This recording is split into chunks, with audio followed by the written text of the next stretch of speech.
What are we speaking from? Are we speaking from our fears and doubts, or from our faith in a God who can do all things?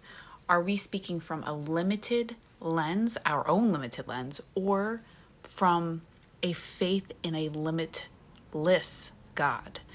Sometimes I was thinking about how sometimes if we allow our limitations to guide us and our fears and doubts to speak for us, we may think we have good intentions, but we may be blinded that what we think is good is not even really what we're supposed to be doing.